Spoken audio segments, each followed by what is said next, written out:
На востоке Таджикистана резко обострилась ситуация, произошла стычка группы людей с милицией, а началось все с того, что несколько десятков человек прошлись по улицам административного центра Горно-Бадахшанской автономной области с телом убитого молодого человека. Люди не собираются останавливаться. Досмотрите это видео до конца, и вы узнаете, что продолжается в Хороге. Подписывайтесь на наше обновление и будете в курсе всех последних событий.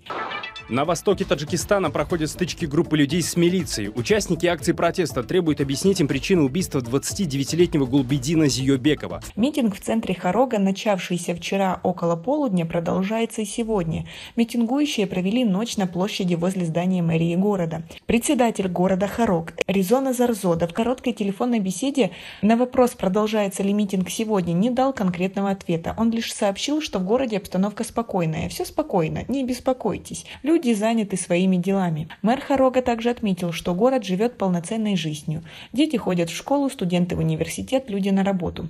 Тем временем источники сообщают, что в Хорог продолжают прибывать жители других районов области, особенно их поток увеличился утром, пока никто из властей к митингующим не вышел. По словам источников, 25 ноября вечером председатель области Алишер Мирзанабот принял представителей митингующих. Он сообщил им, что не был в курсе планов по задержанию Зиёбекова, так как сам в это время находился в Мургабском районе.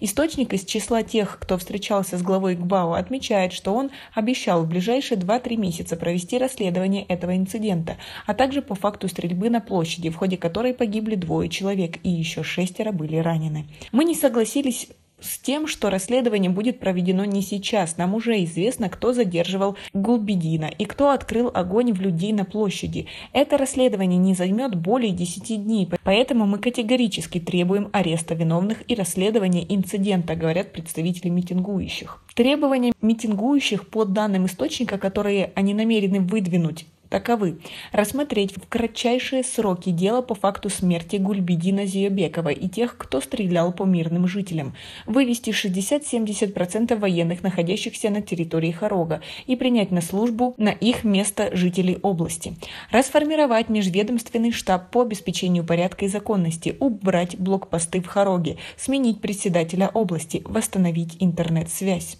Как вы относитесь к такой жесткой позиции митингующих? Свои ответы напишите нам, пожалуйста, в комментарии. Также делегация из числа митингующих у посольства Таджикистана в Москве передала требования властям. Они утверждают, что будут собираться до тех пор, пока их требования не будут выполнены. Один из представителей общины ГБАО в Москве, которые 25 ноября в Москве встретились с послом Республики Таджикистан в Российской Федерации Урас Вазирбеков, в видеообращении рассказал о том, какие требования были предъявлены. По его словам, эта встреча была предварительной, и это не означает, что на этом все. Мы выразили свое недовольство тем, что происходит на Памире.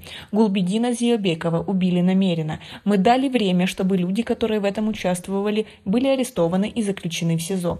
Второе наше требование было в том, чтобы убрали военные блокпосты в Хороге. Их не должно там быть. Третье наше требование, чтобы восстановили связь и никогда более ее не отключали. Теперь, каждый раз, когда связь с областью будет прерываться, мы будем приходить в таком же количестве к посольству, отмечает Вазирбеков.